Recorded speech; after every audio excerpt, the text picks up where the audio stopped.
ఆ రోజు మాట్లాడిండు పెద్ద పెద్ద మాటలు ప్రతిపక్షంలో. కేసీఆర్ 2 పంటలకే ఇస్తున్నాడు రైతు బంధు, నేను 3 పంటలకు ఇస్తా అన్నాడు. 3 పంటలకు ఇస్తా అన్నాడు మగోడు. మరి ఇవాళ ఏమైంది? 3 కాదు, 1 పంటకి ఇచ్చనికే కింద మీద అవుతా ఉన్నాడు.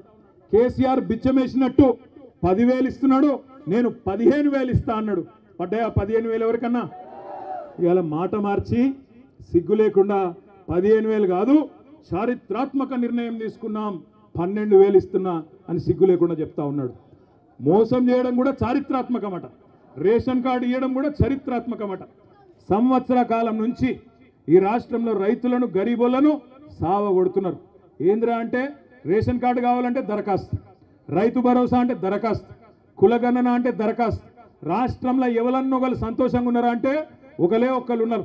ఎవరంటే జిరాక్స్ సెంటర్లో తప్ప ఎవడు సంతోషంగా లేడు. ప్రజలకు పెట్టిన దరఖాస్తే పెట్టి పెట్టి పెట్టి పెట్టి ఆస్టకు వచ్చింది. ఏంద్రా నాయన వీడు సప్పుడంట కేసీఆర్ ఉన్నప్పుడు టంగు మన పైసలు పడుతుండే, ఈ ప్రభుత్వం వచ్చినాక దరఖాస్తులు పెట్టుడు దండాలు పెట్టుడు తప్ప ఏమీ లేదు అనే కాడికి వచ్చింది.